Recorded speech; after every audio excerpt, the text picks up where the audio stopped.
I feel like for me, there's this unending flow of love just waiting for you to say, I'm ready.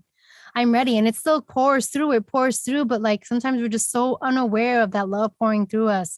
And then when we open our eyes, we can see the magnificence of it in us and all around us. And it's like, wow, this world is amazing. And yes, anything is possible. And I'm open and available to receive it. Or like, let's say if you're there to help someone shift some energy, then you're walking in Archangel Michael energy, ready to transform some stuff. You know what I mean? Like that's warrior mode. Like, listen, love is ferocious. We're talking about love. It's not just genteel, fluffy. Love is fierce. It is a lion's roar. And so tune into the frequency of love that you need. Welcome to the Cosmic Love Antenna Podcast. This podcast is meant to encourage you to connect within so you can share your light with the world. And now, here's your host, Harrison Ma. Welcome, powerful, beautiful beings, to another episode of the Cosmic Love Antenna. You found your energy back in this space, back in this loving container, where the intention is, as always, to help you connect inwards to your loving connection so you can lean outwards with your loving expression by pulling back the layers restricting health, alignment, and love. And today, I mean, just to be fully transparent, I'm always excited for these episodes, but this one is super special and I can already feel it in the air. Before I pass this mystical woman that I have for you today, I want to set the foundations here. Remember that if you enjoy this show, get some value out of it, you can do a couple things for me. You can, if you're listening to this on Apple or Spotify, remember that you can leave reviews with any feedback you get from this beautiful deep dive today. You can share this with a friend, a loved one that can get some value. And I just recently launched a powerful tribe Facebook community around this podcast. So remember, now you can go to facebook.com/groups and the Cosmic Love Antenna, and you can join this community. I'd love to see you there. But with that, I want to introduce my powerful guest here today. Lisann is a powerful mystic. She is a 5th generation shaman. She's a shamanic amplifier, which we're going to get into today. She's a professional storyteller, and she helps empaths and mystical beings turn up their volume, which I love.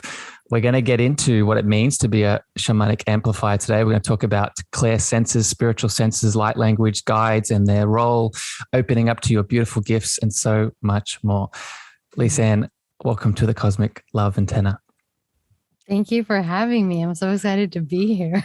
Yeah, we did a chat a couple of weeks ago now, and ever since that 2-minute, 10-minute chat, there was just so much energy moving through the conversation that we're having that since then it's just been literally me counting down the days until I got to have you in a full conversation. So yes, the feeling is reciprocal, my friend.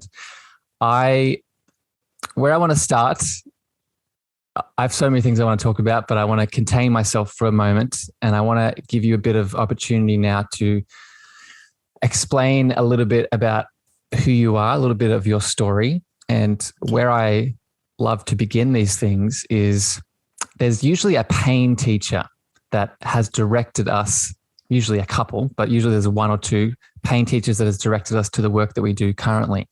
So I'm wondering, my friend, in the work that you're doing now in the world, what was the pain, or what was the awakening experience that led you to this line of work?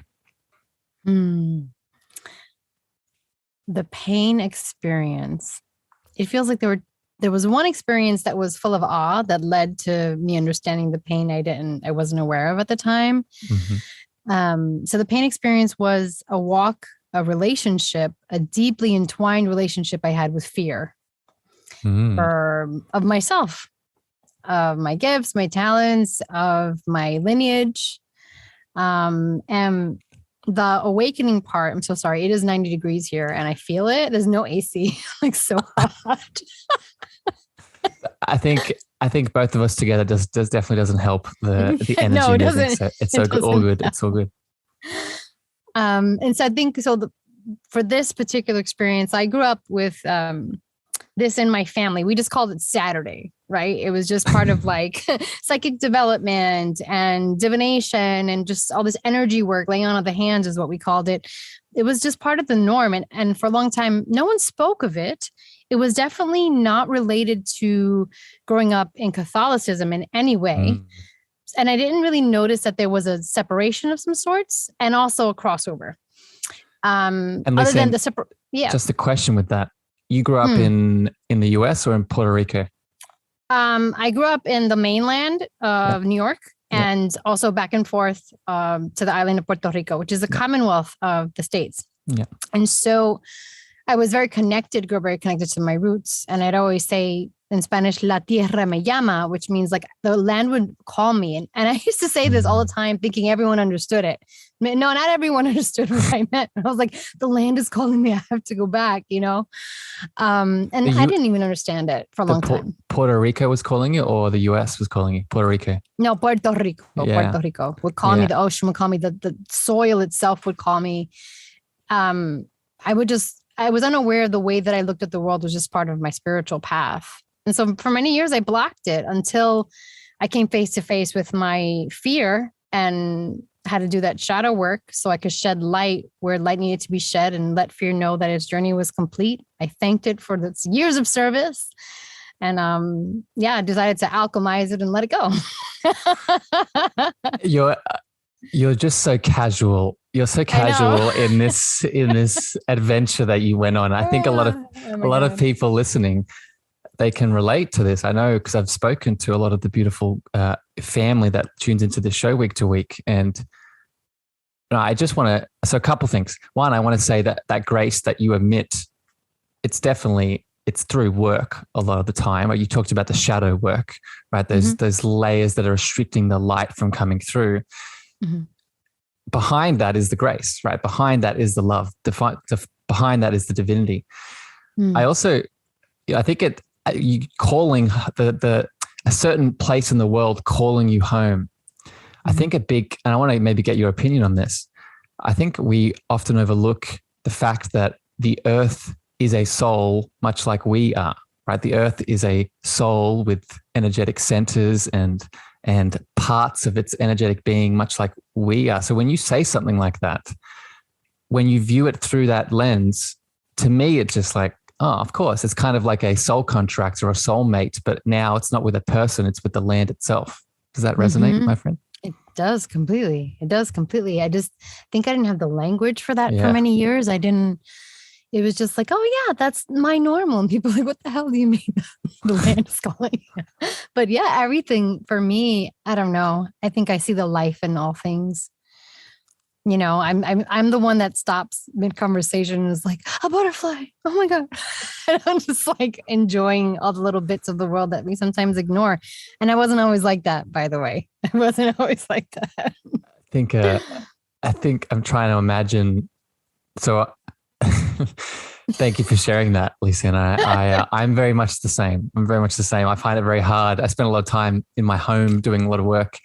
And when I go outside, like yesterday, for example, I was sitting in meditation for about an hour and then I went outside and I was just looking up at the clouds for a good 10 minutes. And I was like, oh, I should probably walk and continue going to where my destination is instead of just looking up at the clouds and all the colors coming in. So I can relate.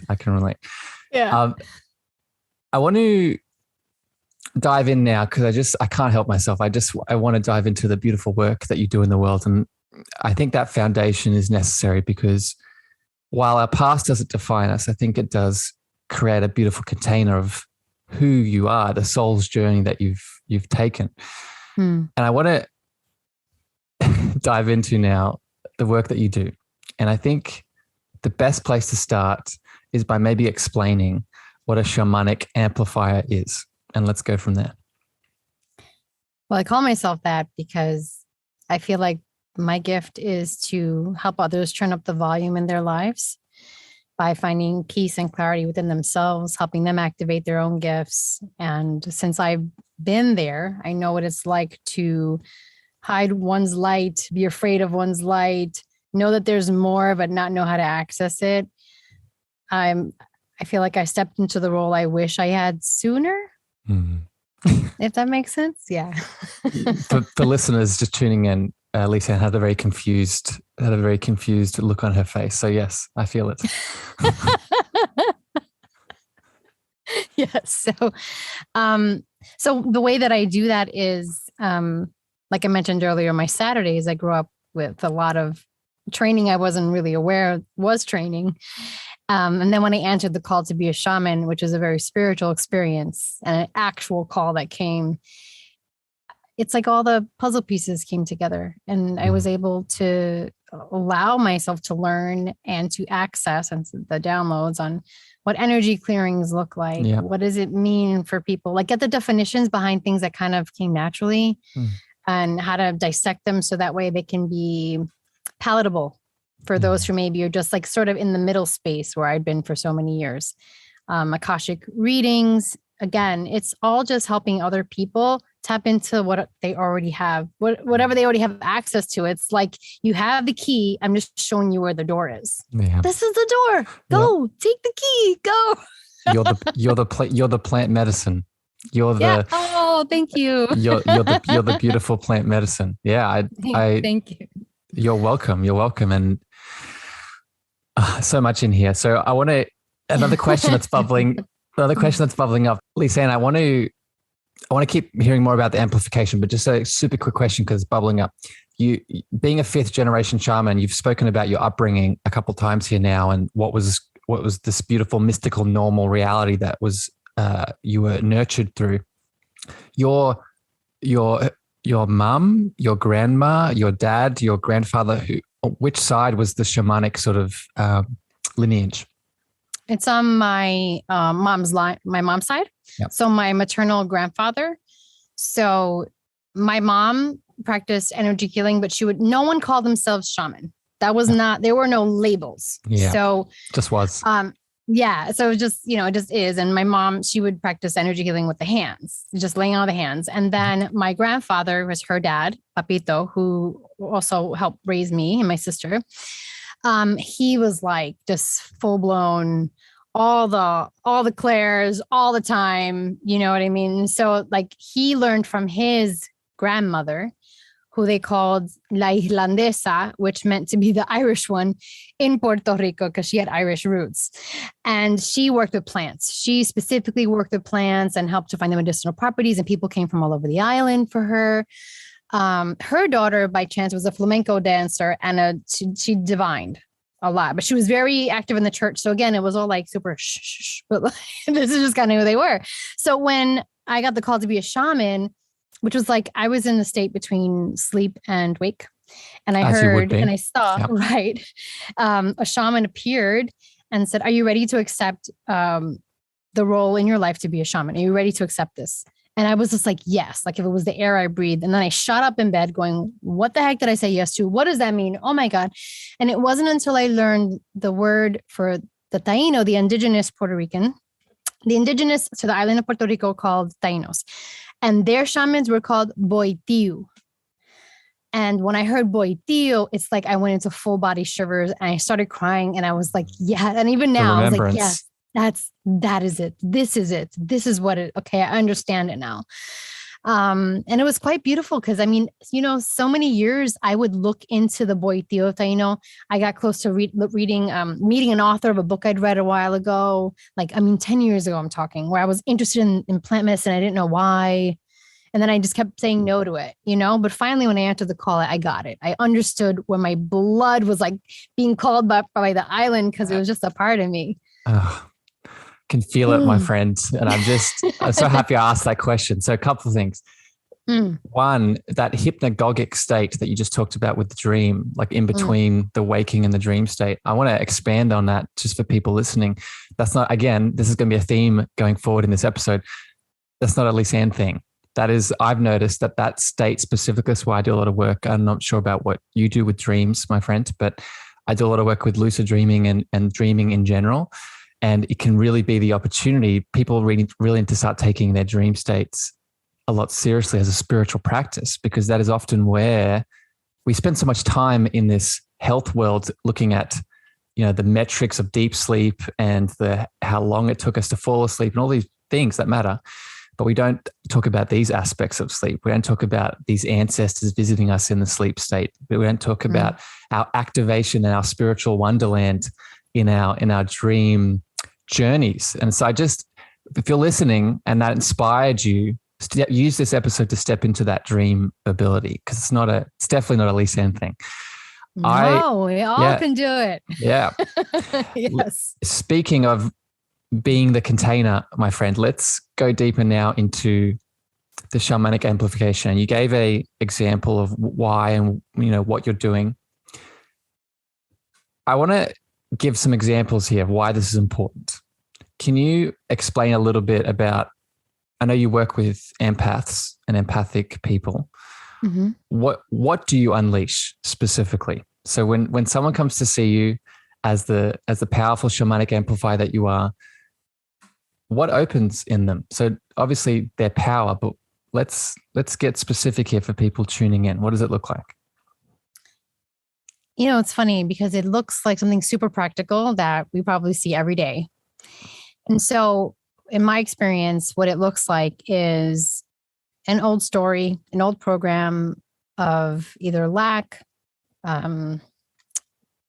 low self-worth, a feeling of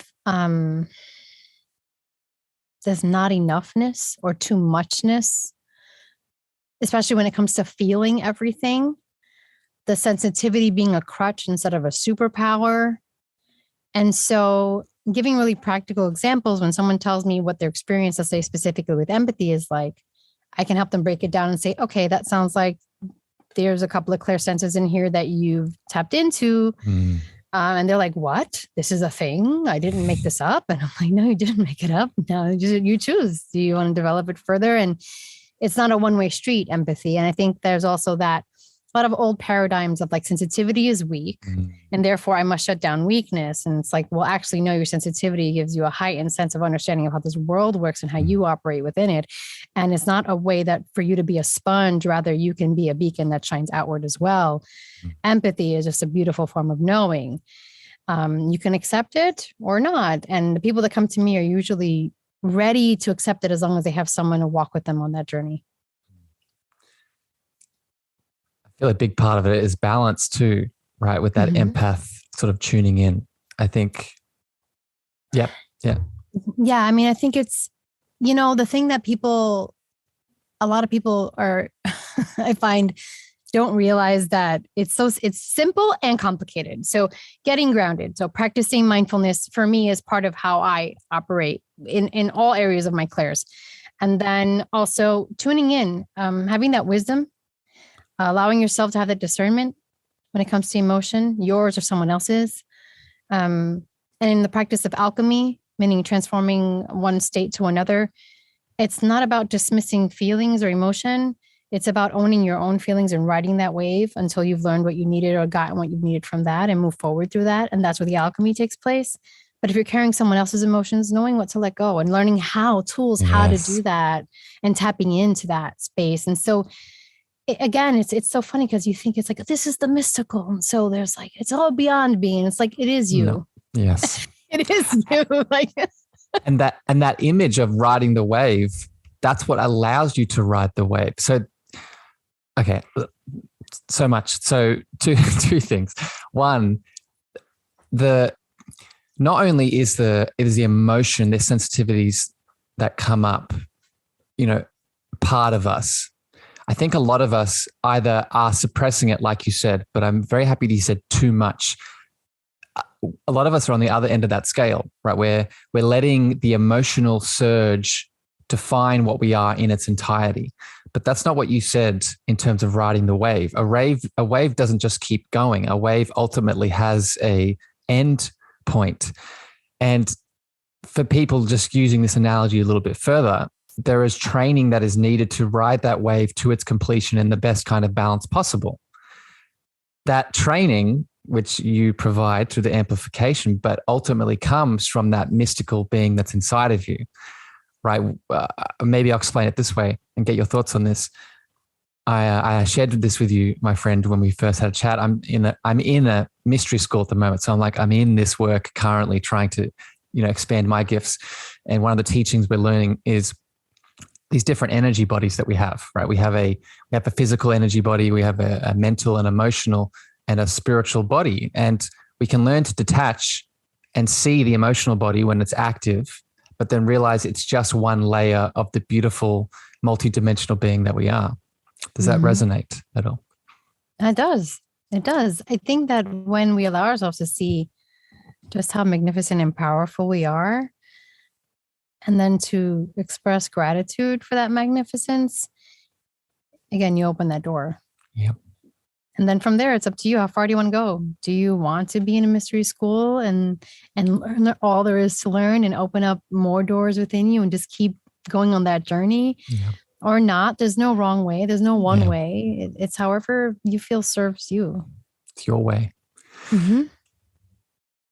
Another thing that I wanted to hit on that you were sharing, just around this growing up in a certain environment, maybe in a certain religion, culture, family group.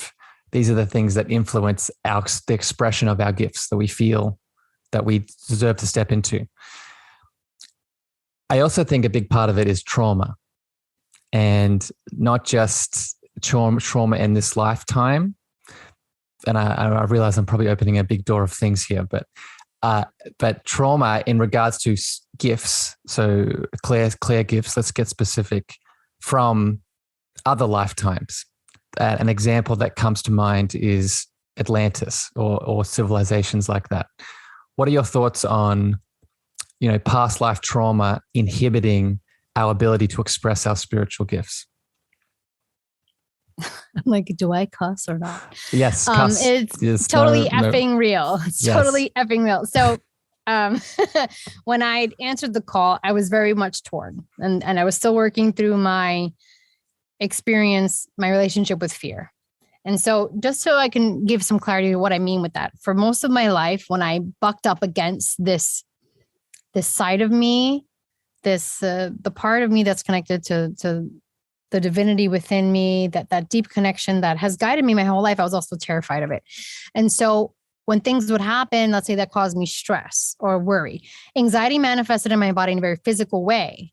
And like I would get sick, like I had food poisoning for about 3 days. I mean, I was even hospitalized. There were so many times it would just happen all the time. And that part of me knew, I was very heady about it. It's my anxiety. I just gotta listen to therapy. I love how your accent changed. I know. So I'm just gonna be very professional about this. And so my therapy was great. Therapy is awesome, but there are different modalities that I needed for me. And so once I answered the call, oddly enough, what bucked up was the fear that caused the nausea and the migraines and getting me sick. And I said, no, I'm not going to take any medicine. And I'm not saying don't take medicine, guys. I'm just saying for me, I knew I didn't need anything to help suppress this. This was all because fear, my constant companion, was like, what? We're not doing this together anymore. And I personified this fear. It was a person. I tried to see it and let it go and just gently break away. And I was able to ride that wave to completion without having to do any of the tricks I needed before, because I knew that this was a process of letting go, of grief, of release, of alchemy.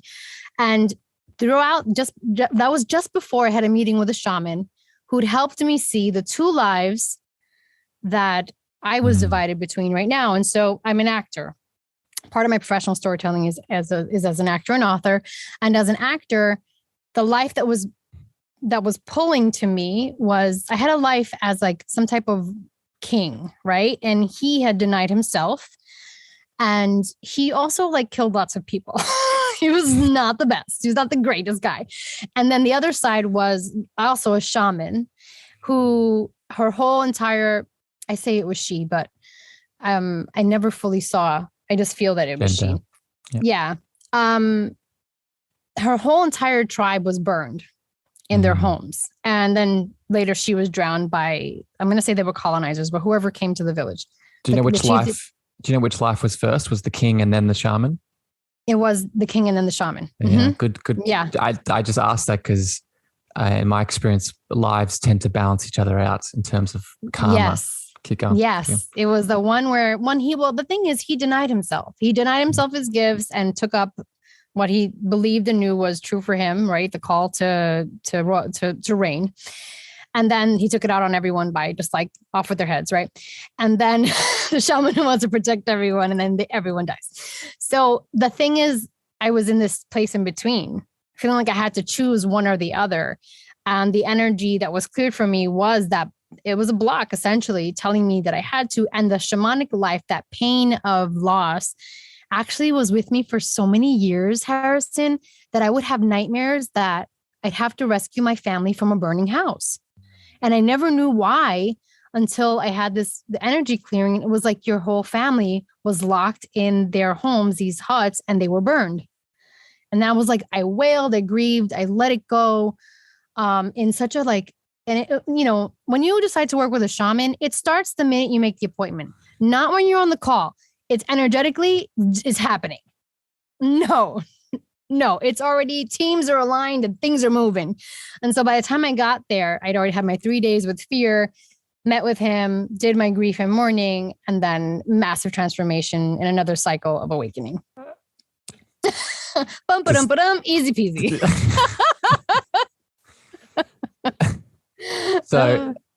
So thank you for sharing that. A few things.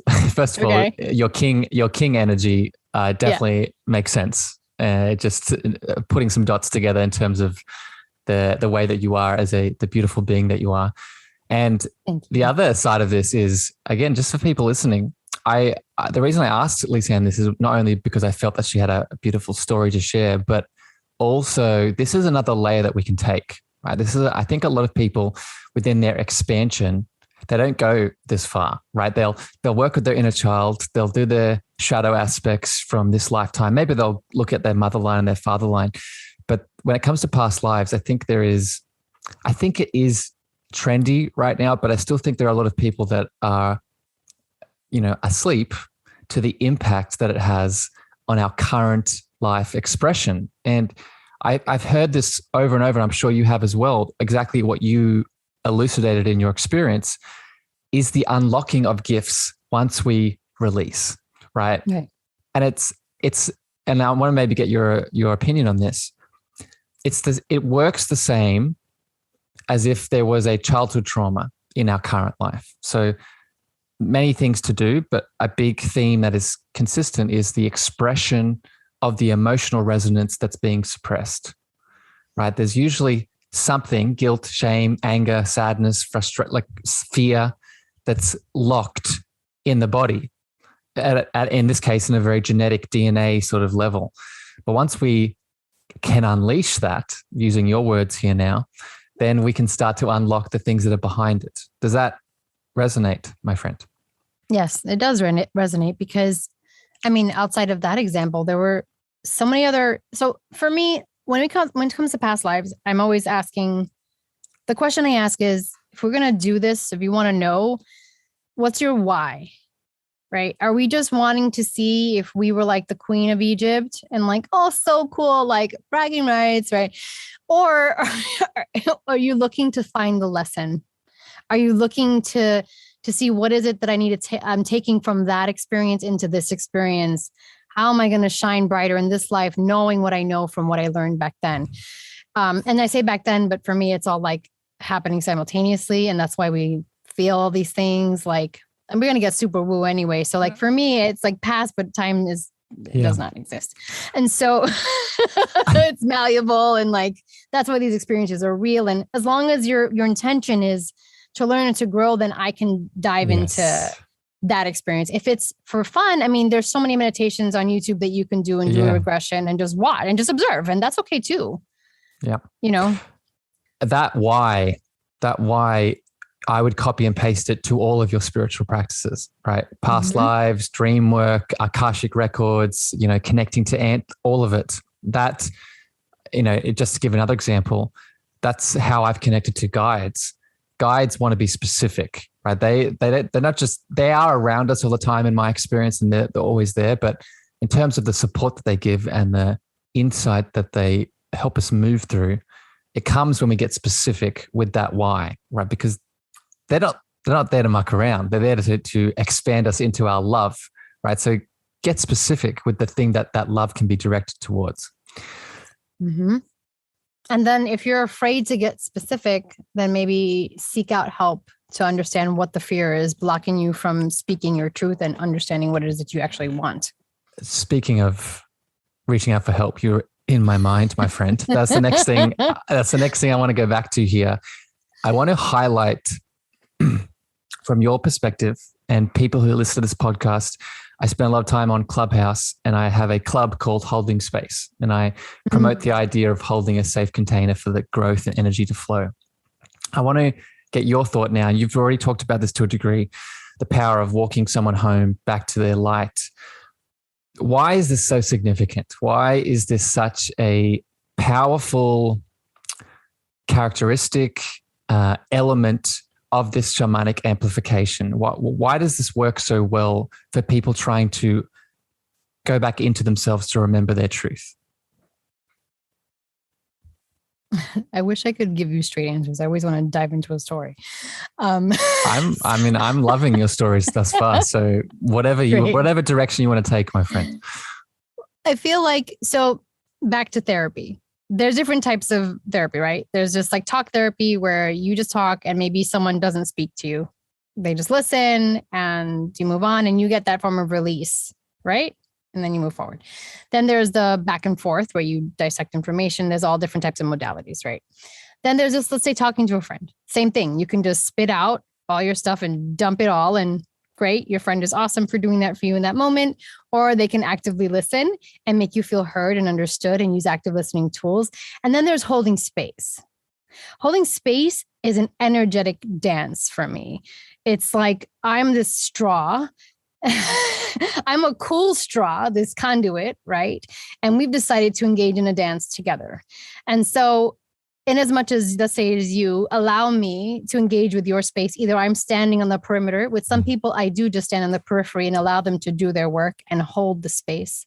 Others, we're in a dance together, and there's an energy like being like a filtration system sort of happening. The more that they speak their truth, the more that they get the clicks going on in their mind, and they're doing the math and whatever, and it's all just sort of happening, and I'm in the space with them. And then there are times where I'm able to dive in and help guide, depending on the flow of that energy. Are you a movie? I know you spend time acting, but are you a movie buff in general, my friend? Oh my gosh, I'm afraid to say buff, but I do love movies. I love watching movies. Have you watched Lord of the Rings by any chance? Yes, I have. Yes. Yes. When you were talking about, I get a lot of images sometimes when I'm doing these episodes with people, and when you were talking about the filter of the holding space, I got the image of Gandalf on the bridge to the bowl rag, just yelling at that demon, at that "you shall not pass," and holding the container of the bridge as everyone moved by. I do a lot of that. Yeah. Yeah. I see it. I see it very clearly. And all those entities, all those things on the outside, very real. Yeah. Oh, I got chills, Harrison. Anyway, I tell stories too, apparently. So going back to this container, so thank you for sharing that. And I could not agree more, right? Again, people listening, this is all I talk about. And another thing I just want to pass by you just to filter your excellence. I think a big part of it from an energetic chakra lens is really ticking off that root center, right? The root center, which facilitates safety, support, and security for the energy to flow upwards. A lot of us, again, based off trauma, for example, either this time or in a past life, we haven't connected to that inner sense of safety and inner sense of safety, support, and security. So sometimes what we need is that external container, that Gandalf pushing back the bowl rag, so we can go into our energy that needs to flow. Does that resonate at all? Absolutely. Absolutely. I mean, it's funny what I end up seeing in that container for some of my clients. It could be them as they are now processing. Sometimes it's them as a little kid. So if you talk about inner child work, that comes up too within that container. And yeah, there is the warding off of everything on the periphery that they may be feeling unsafe from. They're unaware of, and that's the core of the feeling unsafe. Yeah. And so like, if we describe it like we open up our wings to shelter each other, you know what I mean? Yeah. So that way the light can pour through without anything obstructing it.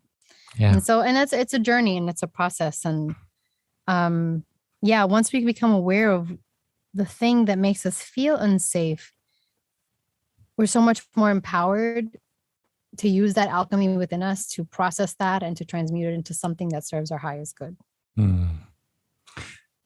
Alchemy is the best word you could use, right? Because those aspects in separation that we are unconscious of that are causing us to feel unsafe, they want to come home just as much as we want to go home.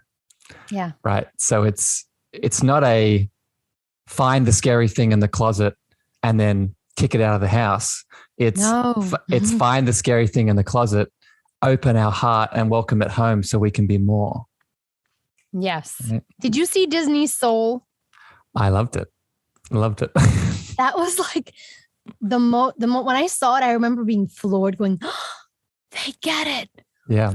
They know. Yeah. Like it was just like, oh my God. And that depiction of, I think it's 22, getting wrapped up in its emotions, their emotions, and then becoming their own monster. Yep. And then watching that alchemy happen and all that transmuting of energy. And I was like, yes, that's what it looks like. Like I love visual representations because not everyone can see the way you and I can see. Yes. And to show them is a gift too. So I'm so glad that movie exists. Even Lord of the Rings too, because I think it's awesome. But we're gonna have to have a separate episode just talking about movies. I feel. Okay. I had a pull recently to rewatch that, so I might have to listen to it to go back and listen. Lisann, I want to go even more deeper here now, if that's possible. I think people listening are probably like, "What, really?" Yes, we're gonna go much deeper, and I want to start speaking more about specifically the clear senses. Mm-hmm. And I think for a lot of reasons, there's a lot of misunderstandings, misconceptions around what these are, but also specifically who has access to them or not.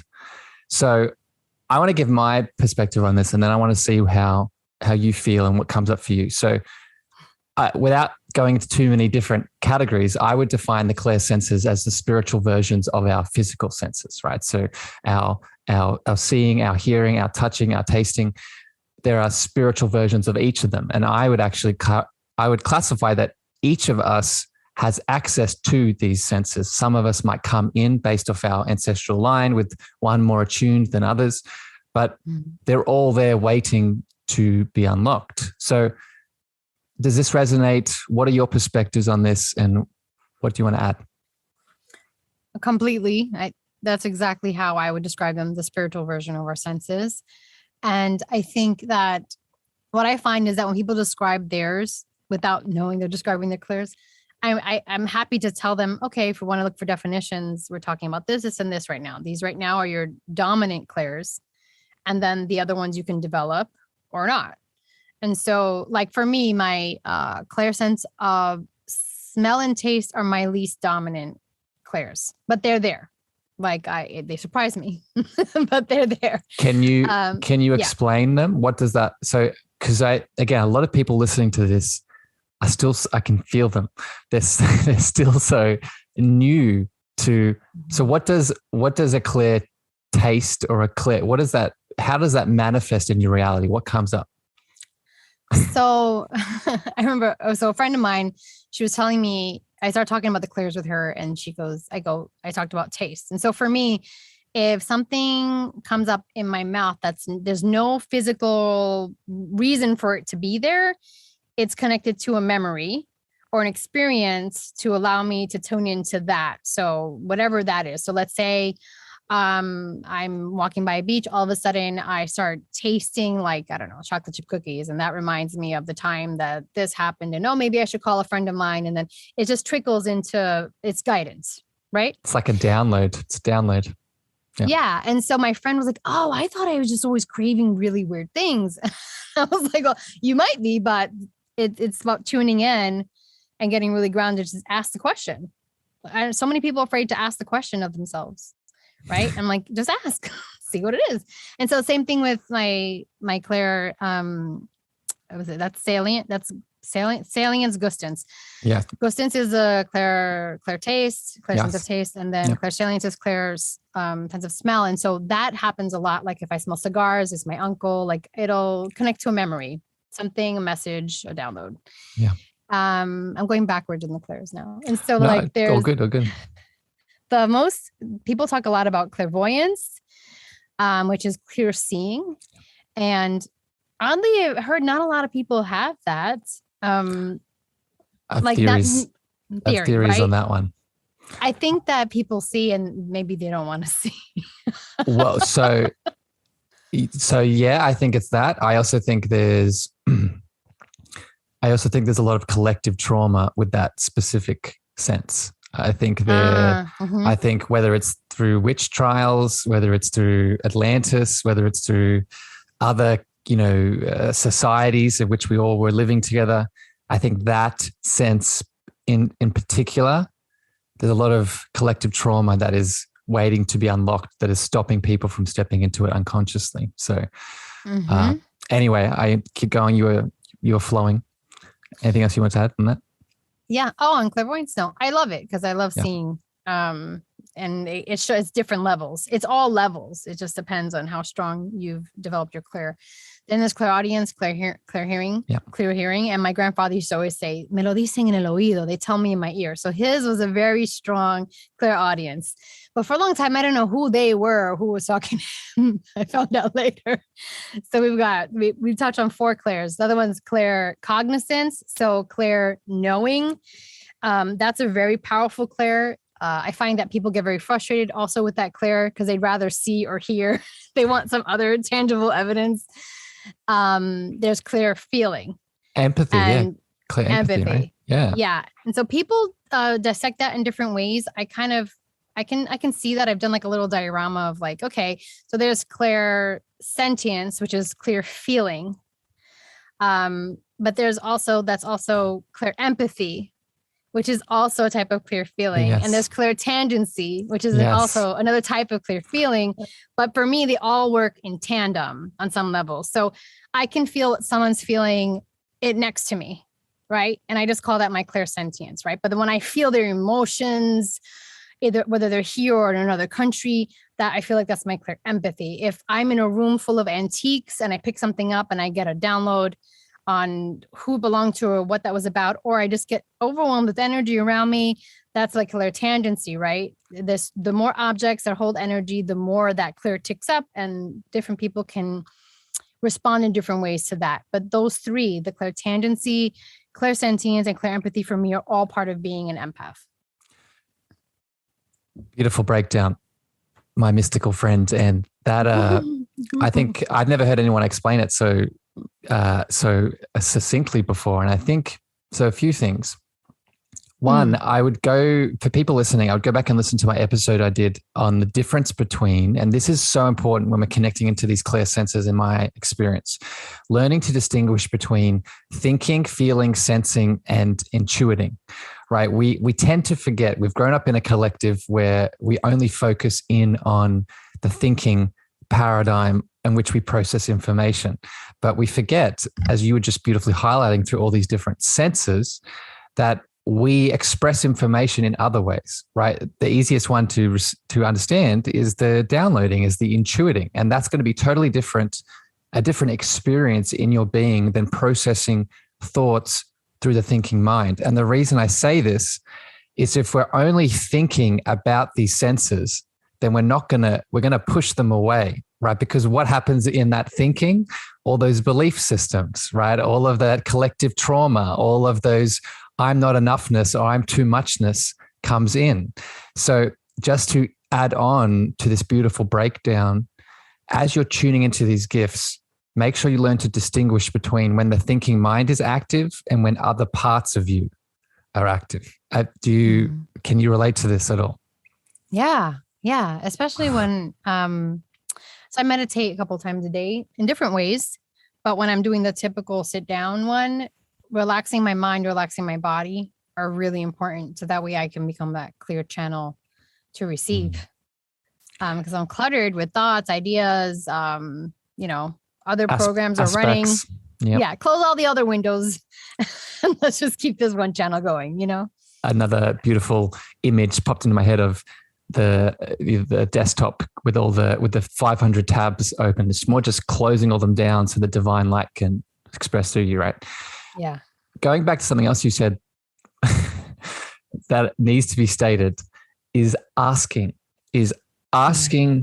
one yourself what's going on. Ask, okay, what is, like, allow communication to occur, but also asking your support team around you, right? We talked before about being specific around asking for guidance. Well, asking about your clear senses and which is which and what is going on and what is this connected to, that's a pretty specific thing to ask the support team that is around you all the time. Do you have any experience with that, Lisann, from that guide in connection to your senses perspective? Well, when I was creating my program for empaths, that was the question that I kept asking. I kept asking, how can I explain this better? That was the question I asked. I think I just sort of understood my clairs and then found the human way to break it down. Like, how can I explain this better? And how can I explain the way I experience it better? Because not necessarily the resources that I saw outside of the channel when I went to go find the external, they had different definitions. People sort of have different opinions about it. And that's okay. There's no wrong. It's whatever sort of resonates with you. It's all very similar. Yep. But that's the question. How can I explain this and work through me? I would say, will you work through me? So that way it would be just the channel would be clear for the information coming through. Yeah. I mean, I think I've done that my whole life. Will you work through me? You do this.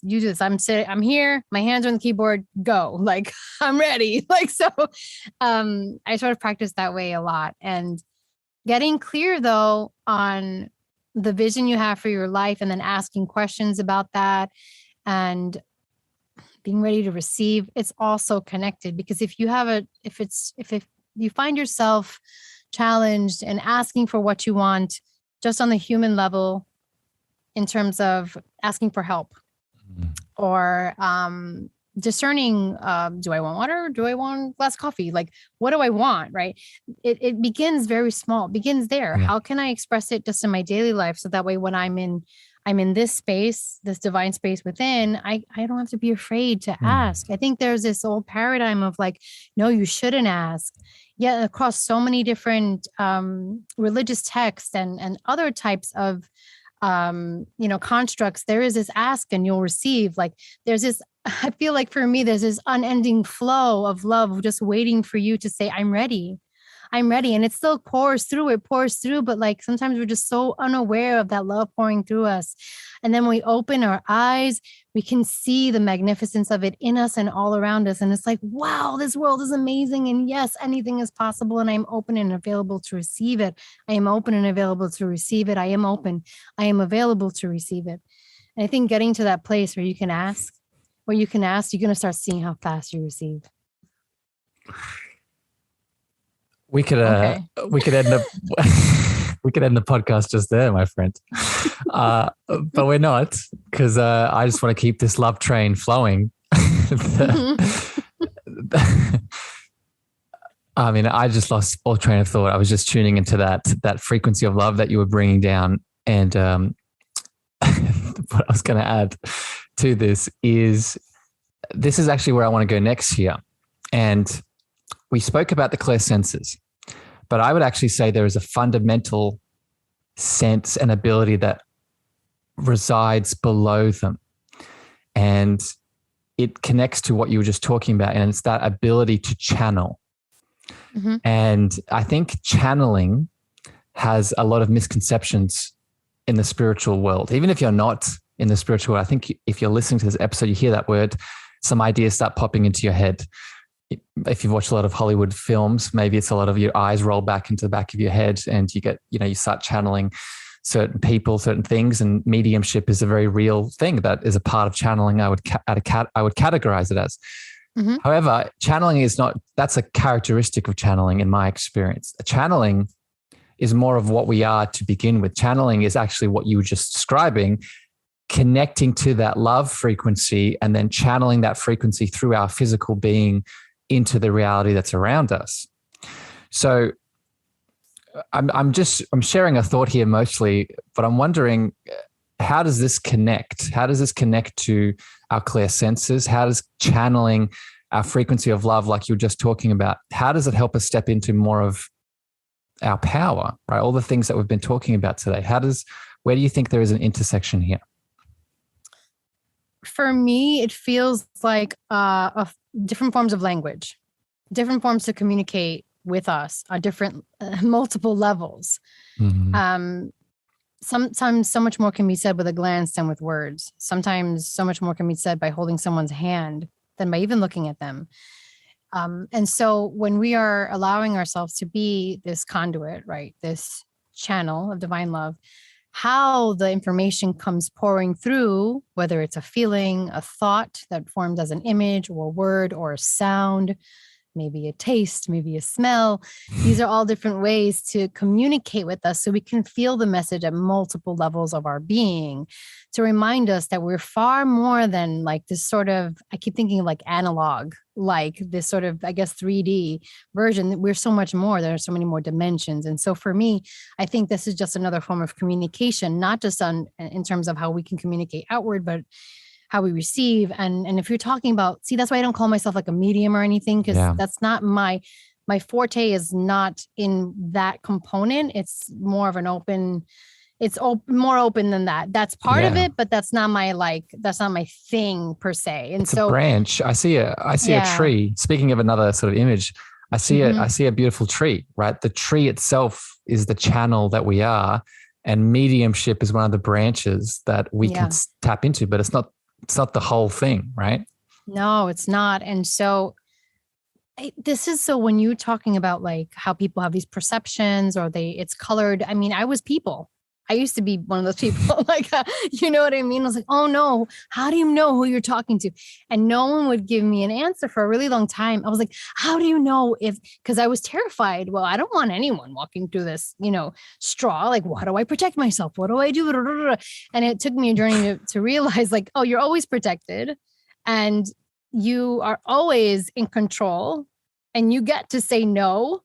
And you get to say yes. And the feeling of unconditional love is unmistakable. It is unmistakable. If you've ever had like a dream, and for me, these are like some of my lucid dreams where my soul will scream, no, right? If something is showing up, it's like, no, it is like Gandalf with the staff, no, like that. So, I mean, trust your soul to know. I love how you've embodied that Gandalf. I love it. I'll take that.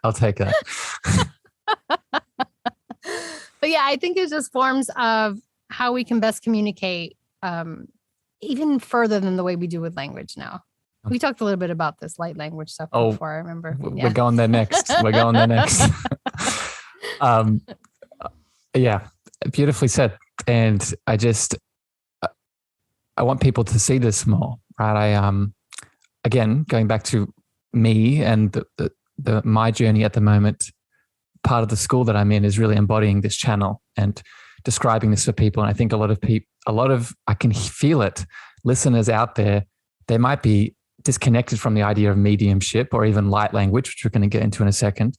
But I want you to know that that's okay. If you're not connected to those things, it doesn't mean you can't channel a frequency of love, right? For me, my channel shows up, going back to the idea of holding space, in the frequency I emit when I walk into a room, or the frequency I emit when I create a container on a podcast, or the frequency I emit when I'm hosting a talk, right? People feel that, right? And you don't need words. You don't need a vision. They're extra pieces to the cake, right? Right. Speaking of light language, this is what I want to talk about now. And I haven't had the honor of getting to speak to someone about this topic yet on the podcast. So I'm excited. This is not just for people that are new to light language. I would classify this as another way in which we express our channel. I think it comes through a couple of the clear senses, but maybe I could get your definition, my friend. What is light language? And then maybe we'll go from there. Well, how would you define it? It's like a thunderbolt. There's a language that is discernible by the divine. We need not know what the words mean, what the sounds mean. We can just feel the essence of them. It's like Like, you ever see those kids in those old movies with tin cans and a string talking across like from one house to the next, and no one else can hear it but the two of them? It's kind of like that. That's what it, but like lightning. Lightning It love. is, yeah, lightning love. It is just another language of love that is discernible by the divine and also brought in from the divine through that channel. And I think in my experience with it, a lot of times I don't necessarily know what the words mean, but I'll know the purpose and the feeling and the activations a lot of times that come through it. That's really big. It's impacting me as I clear my throat. It's really big what you said there in terms of not understanding the words, but knowing the purpose and the why, right? Going back to that why word. I can speak both personally and I can also speak to people that have come to see me. I think the biggest obstacle that people have with this specific way of channeling and connecting and expressing the divine is that they'll hear themselves speaking, they'll hear the word or the tone, and then these belief systems. This is why it's so important to distinguish between thinking and feeling and intuiting, right? The belief systems will start running, saying, "This is weird. This is strange. This is different. This is crazy.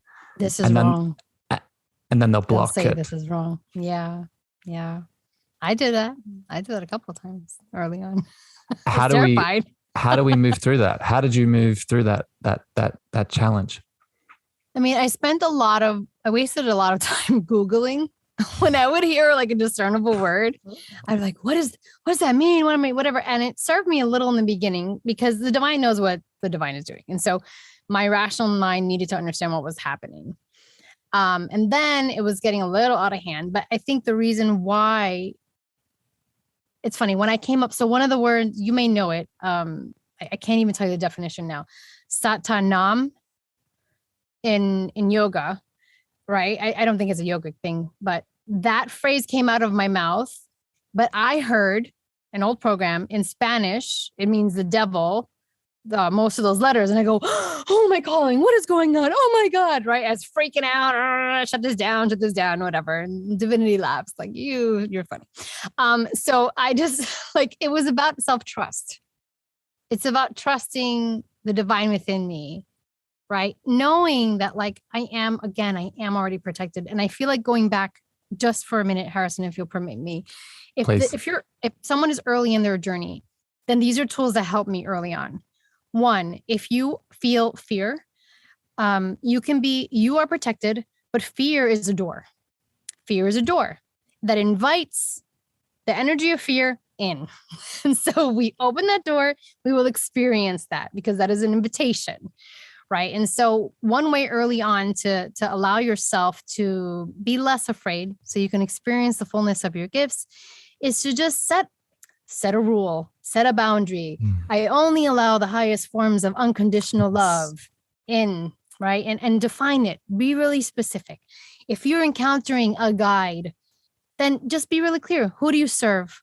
Who do you serve? And if they say unconditional love, we say, do you serve unconditional love? They say yes, they cannot lie.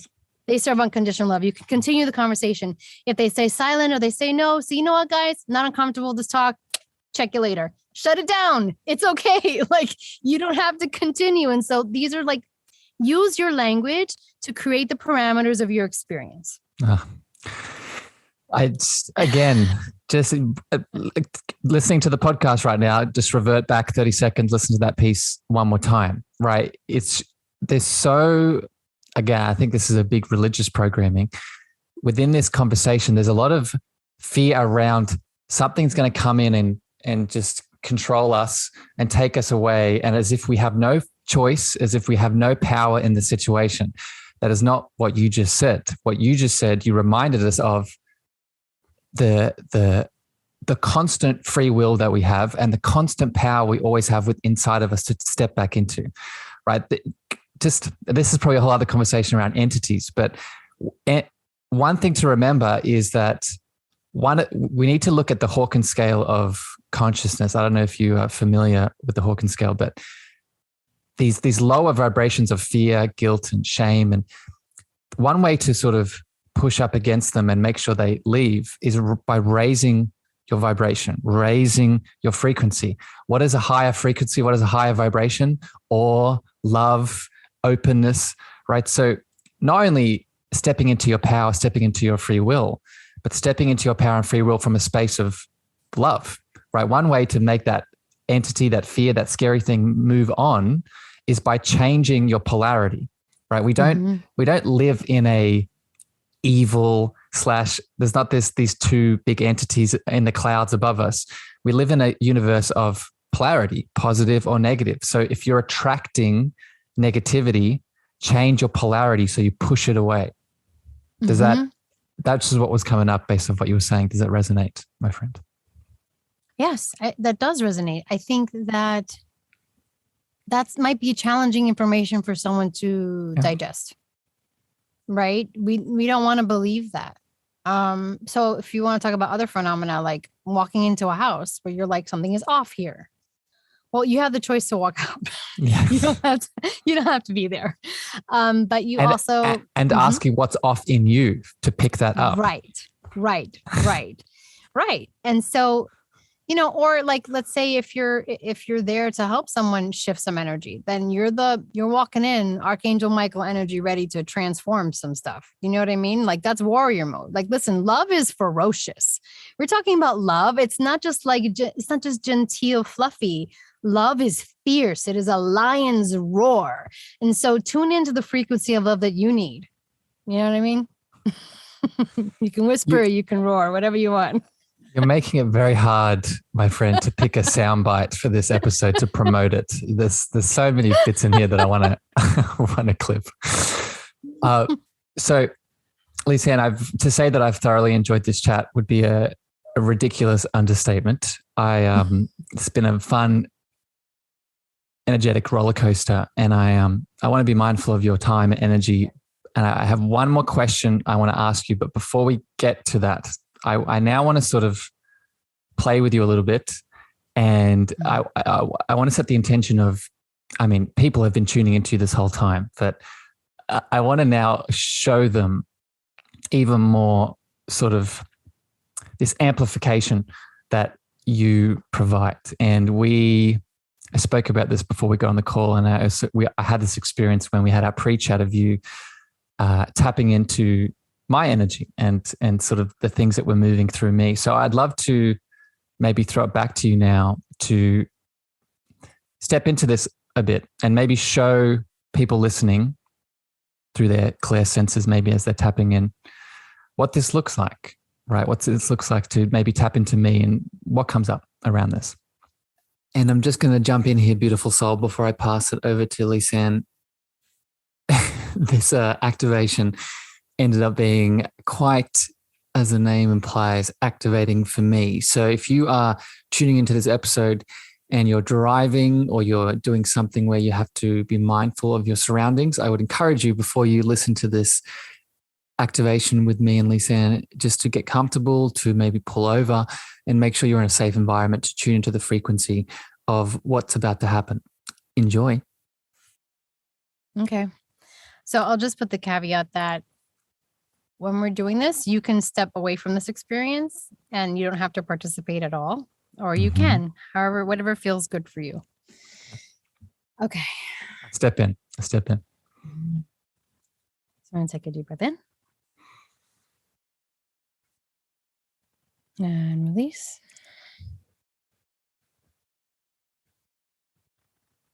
Take another deep breath in. As you release anything that doesn't serve your highest good. Just release it through your feet into Mother Earth. And take another deep breath in. Inviting the highest forms of living light as you exhale.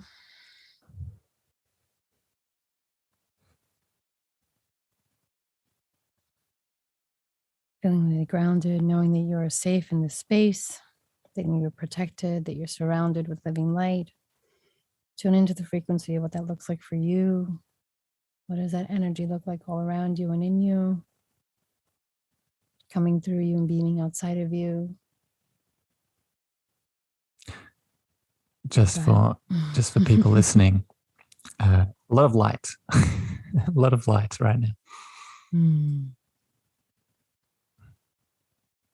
Right now, in the center of your forehead, where your third eye would be, it looks like a North Star. So it's not exactly a compass. It is a door. It is a door. You have something similar in appearance at your third chakra. Another door.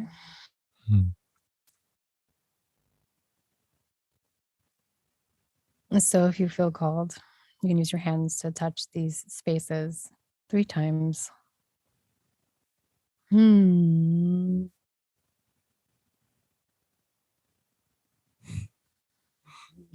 You're going to be getting an activation, it feels like. A lot of, there's a deepening. I feel a deepening both in the forehead and in the stomach, solar plexus area.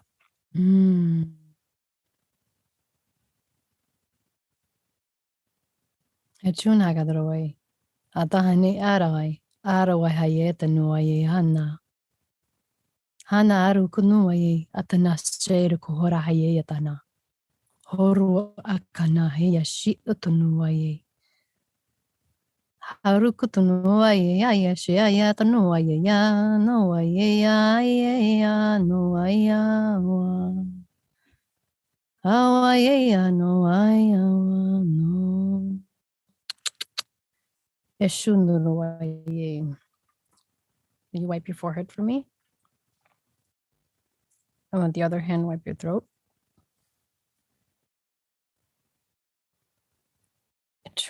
Esetanuaye. Aharakanua ashirawaye. Ashirawaye. Ashirawaye hatanuaira hayikanu. Eskuruaye as you open the channels from the crown to the root. Light shines in all directions at each point. Releasing, releasing, releasing all that doesn't serve your highest good.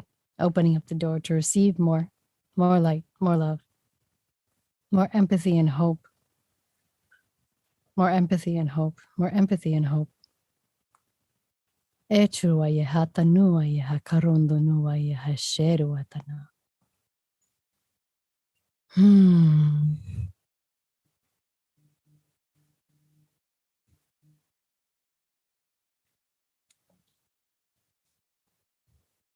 What are you feeling right now? My hands can't stop shaking. That's the first awareness that's bringing attention. There's also, all I see is expansive light around me. And I see now, as I'm explaining it a little bit more, I see a field, an auric bubble around me. And it's light on light. So there's a bubble of light that is expanding, not even out from a specific center, just coming out of me in general, in a beautiful bubble that is moving through white consciousness everywhere. If that makes sense. Mm-hmm.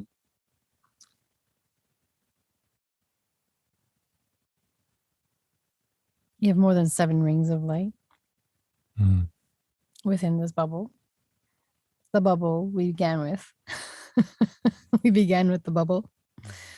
7 rings from top to bottom, like your conduit, illuminated. There are more further higher up and far below. They're spinning. You're in control of these rings of light. You have a question? Yes. Did you ask a question? So, yeah, there was a question that bubbled up. these so these higher rings, you don't know this, but I was actually tapping into them yesterday in a meditation that I did. And there was a question of, I feel these come up, they come up unconsciously, or they activate with sort of no conscious action. And I guess the question that comes up is, how do I more consciously activate and tap into these higher, the lower rings too, but mostly the higher rings?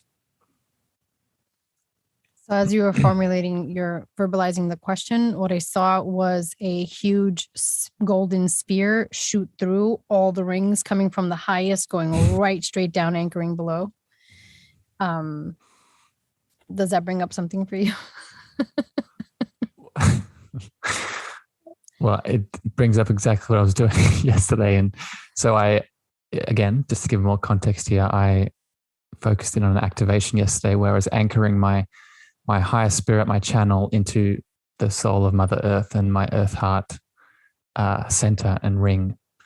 So that's consciously what I was doing in the meditation yesterday.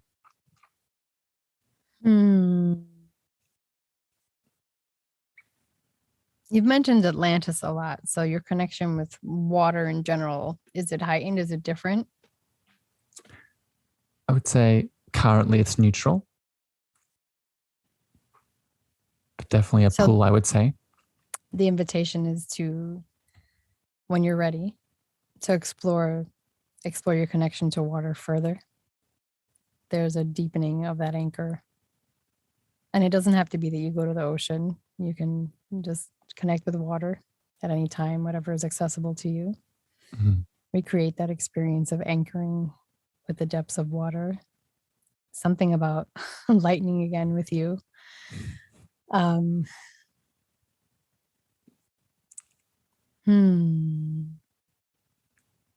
Like setting something free. It's not about restricting or controlling. It's more about setting it free because it's ever present. It's ever present for you. It's about your awareness, the tuning in to the awareness.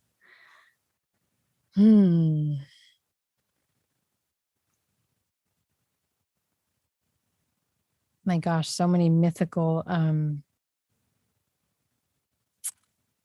avatars showing up.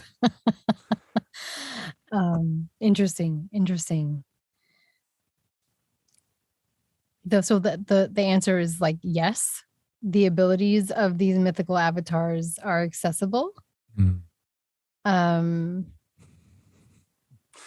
just had as soon as you said that, I was like, what are these? You answered the question. And that would explain, going back to the Atlantis piece, the pull to that, not just that time and that environment, but the creatures and the things that were evolved from that civilization. So in your heart space, there's what appears to be a disc. Again, lightning. There's a crack in the center like lightning. Energy is moving. As I'm talking about this, one side looks pink, one side looks blue. So it's not some traditional colors. This looks very different to me.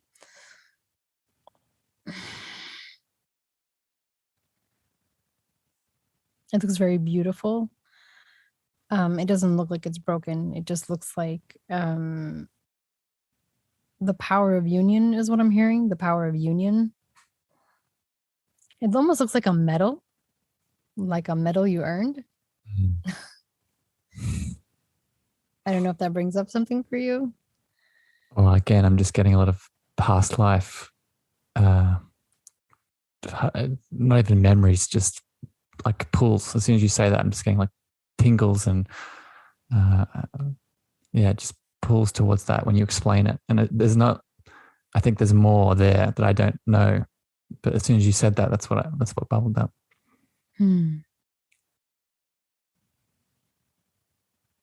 So with left hand to the sky, if you feel comfortable putting your palm facing upward,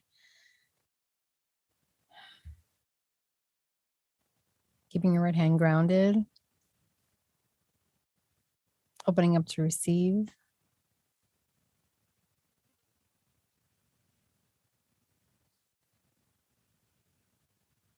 Achunkarawe hata anua ata arheya atanua eshindunoa ye.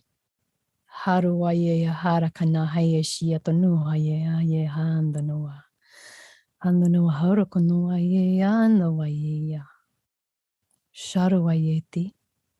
Sharua yeti horua yeka. Taking that hand and putting it in your heart space if you feel comfortable.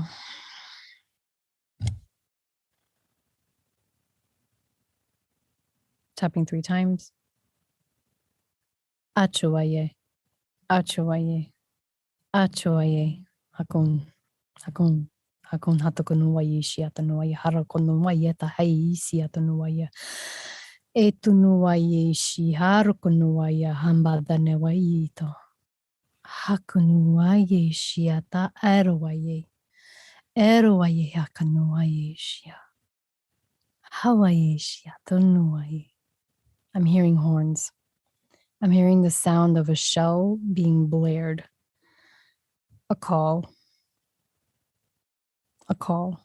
A call to something greater. I hear it again. It's sounding again.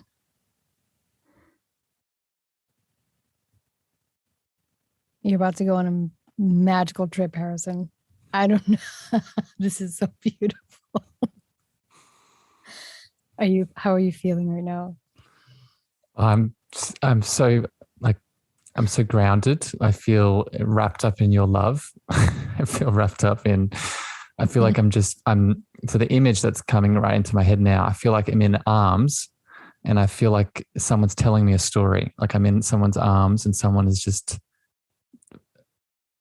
sharing words and frequencies and stories to me. So I don't know about you, but I could stay here all day. So together we'll just take a few deep breaths to anchor into this present moment. Just with an awareness as we release this beautiful container that you're being invited to go on this journey of self, to open up even more. There's some type of acceleration that awaits. And I'm really excited for you. So let's just take a deep breath in. And release.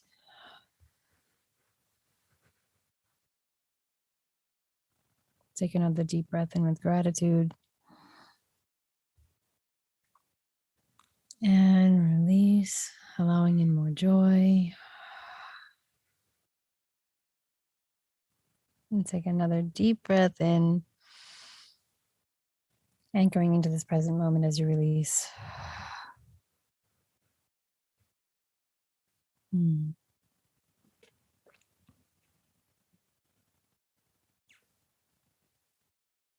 so it is, and so it is, and so it is.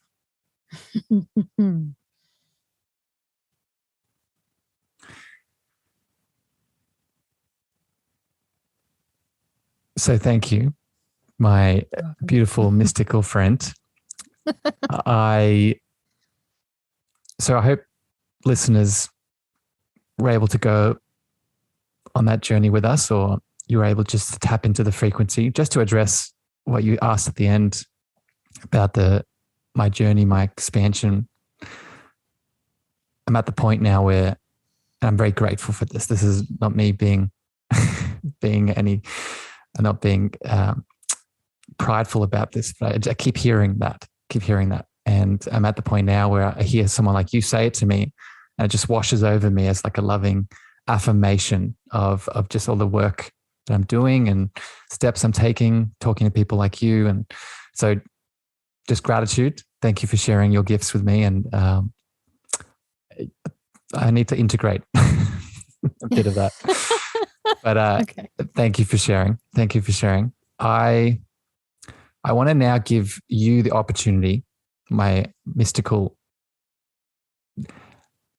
I think we've had connections in the past. I don't know how you're picking up on this. So calling you a friend, I think is, when I say that word, there's more to it. So let's just say, past life connection, my beautiful past life connection, I want to now give you the opportunity, if people have been listening and tapping into the work that you do, the explanations that you give, the amplification that you provide, how can people get in touch?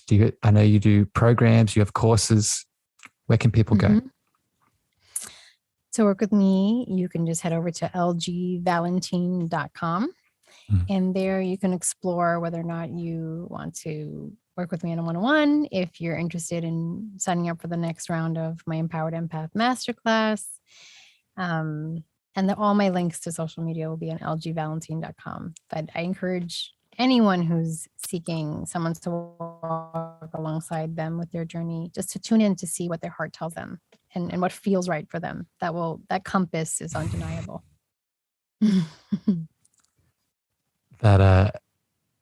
So as I'm so blissed out right now, just for people that I've never had to do a podcast and the podcast in this state before. It's interesting. As always, beautiful listeners, I feel like I've come down from speaking of plant medicines, this is very interesting. This feels like a come down from a medicine where I have to integrate back into the 3D reality. For beautiful listeners out there in the podcast world, as always, if you click on the show notes of this episode in your player, you'll see all of Lisann's beautiful links, so you can go there. I want to end this conversation now with the foundation of this show is about love, is about cosmic love, is about connecting into that heart space that we've moved throughout today in many ways and expressing that into the world. So, Lisann, I think I have some good ideas, but I want to hear it from your voice. How do you define that love word? How do I define love? Love is all. Love is it. Love is the foundation, the beginning and the ending, the purpose, the why. And I think that when we allow ourselves to operate from the space of love, that's when we connect to the divine within. And that's when we can co-create the reality of our wildest dreams, when we're working from a space of unconditional love. Love is all of it. It's the reason for being. That's why we're here, in my opinion. Surprise, surprise. We share a very similar opinion. my mystical friend. Lisann, I'm so grateful that you've shared time with me today. It's been, I don't have words at this point for it, but it's been an absolute pleasure. I love you very much. Beautiful listeners out there in the podcast world, thank you for giving us your attention, your time, your energy. I hope you gained some value. If this podcast hit your heart and you want to share it with a friend, a lover, a family member, make sure you can do that, because that will help me expand. That'll help this beautiful being expand. But until next time, here on the Cosmic Love Antenna, stay posted, stay loved, stay connected, and we'll see you very soon. Bye, everyone. Thank you for listening to the Cosmic Love Antenna podcast. We hope you enjoyed. Be sure to follow Harrison on Instagram, Twitter, and Clubhouse at Harrison Ma. That's Harrison, Meagher.